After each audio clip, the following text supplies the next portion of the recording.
ಎಲ್ರಿಗೂ ನಮಸ್ಕಾರ. ಇದು ಮಲೆನಾಡು ಸ್ಪೆಷಲ್. ಇವತ್ತು ಮಲೆನಾಡಿನ ಫೇಮಸ್ ಆಗಿರುವಂಥ ನೀರು ದೋಸೆ ಕಾಯಿ ಚಟ್ನಿ ಮಾಡ್ತಿದ್ದೀನಿ. ಹೇಗೆ ಮಾಡೋದಂತ ನೋಡೋಣ. ಹಾಗೆ ವಿಡಿಯೋ ಇಷ್ಟ ಆದರೆ ಲೈಕ್ ಮಾಡಿ, ಶೇರ್ ಮಾಡಿ, ಸಬ್ಸ್ಕ್ರೈಬ್ ಮಾಡಿ. ಹಾಗೆ ಪಕ್ಕದಲ್ಲಿರೋ ಬೆಲ್ ಬಟನ್ನ ಪ್ರೆಸ್ ಮಾಡಿ. ಇದರಿಂದ ನಾನು ಯಾವುದೇ ಹೊಸ ವಿಡಿಯೋ ಹಾಕಿದ್ರೂ ನಿಮಗೆ ನೋಟಿಫಿಕೇಷನ್ ಬರುತ್ತೆ. ನಾನಿಲ್ಲಿ 2 ಬೌಲ್ ಅಕ್ಕಿನ ನಿನ್ನೆ ರಾತ್ರಿನೇ ನೆನೆಸಿಟ್ಟು ಇವಾಗ ನೀರು ಹಾರಿಸಿ ತೊಳೆದಿಟ್ಕೊಂಡಿದ್ದೀನಿ. ನೀವು ರಾತ್ರಿ ನೆನೆಸಿಡ್ಬೇಕನ್ನೋದೇನಿಲ್ಲ. ಒಂದು 6ರಿಂದ 7 ತಾಸು ನೆನೆಸಿಟ್ರೆ ಸಾಕಾಗತ್ತೆ.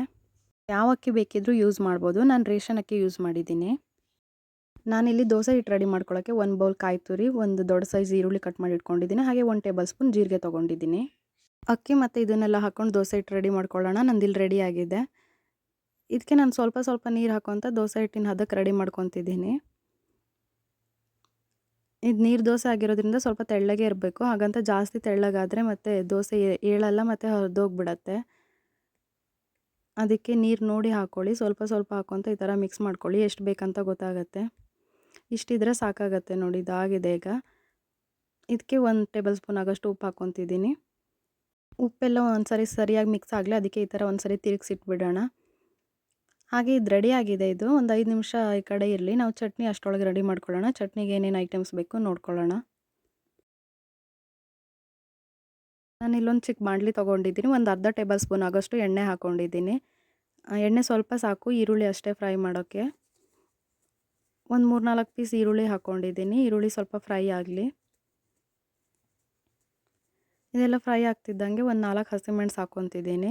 ಡೈರೆಕ್ಟಾಗಿ ಈರುಳ್ಳಿ ಹಸಿಮೆಣಸು ಹಾಕ್ಬಿಟ್ರೆ ಹಸಿ ವಾಸನೆ ಇರುತ್ತೆ ಅಂತ ಜಸ್ಟ್ ಎಣ್ಣೆಲಿ ಸ್ವಲ್ಪ ಫ್ರೈ ಮಾಡ್ಕೊತಿರೋದಷ್ಟೇ.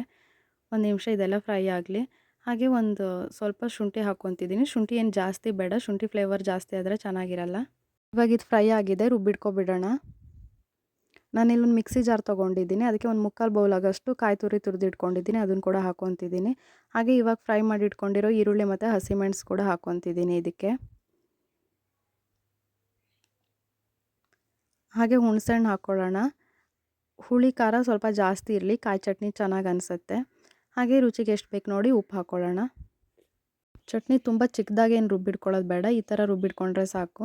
ಅದರಲ್ಲಿ ದೋಸೆ ಜೊತೆ ತಿನ್ನಬೇಕಿದ್ರೆ ಕಾಯಿ ಸ್ವಲ್ಪ ಸಿಗ್ತಾ ಇದ್ದರೆ ಚೆನ್ನಾಗಿ ಅನಿಸುತ್ತೆ. ಈ ಥರ ಇರಲಿ. ಈಗ ಚಟ್ನಿ ರೆಡಿ ಆಗಿದೆ. ನಾವು ದೋಸೆ ರೆಡಿ ಮಾಡೋಣ. ನಾನಿಲ್ಲಿ ನಾನ್ ಸ್ಟಿಕ್ಕಲ್ಲಿ ಮಾಡ್ತಿಲ್ಲ, ಕಬ್ಬಿಣದ ಹಂಚಲ್ಲಿ ಮಾಡ್ತಿದ್ದೀನಿ. ನಾನ್ ಸ್ಟಿಕ್ಕಲ್ಲಿ ಏನು ಬರಲ್ಲ ಅಂತ ಏನಿಲ್ಲ. ಈ ಹಂಚಲ್ಲಿ ಮಾಡಿದಷ್ಟು ಚೆನ್ನಾಗಿ ಸಾಫ್ಟಾಗಿ ನಾನ್ ಸ್ಟಿಕ್ಕಲ್ಲಿ ಬರಲ್ಲ. ಅದಕ್ಕಾಗಿ ಕಬ್ಬಿಣದ ಹಂಚು ಯೂಸ್ ಮಾಡ್ತಿದ್ದೀನಿ. ಈಗ ಎಣ್ಣೆಲ್ಲ ಹಚ್ಕೊಂಡಿದ್ದೀನಿ. ದೋಸೆ ಹಿಟ್ಟು ಹಾಕ್ಕೊಳ್ಳೋಣ.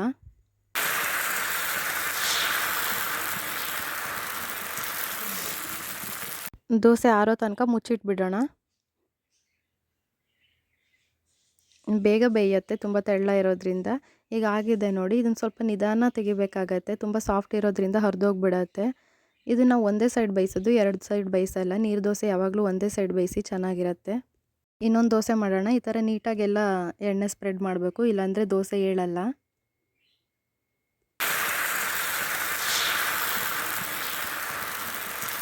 ಮತ್ತು ಇದು ಆರೋ ತನಕ ಮುಚ್ಚಿಟ್ಬಿಡೋಣ.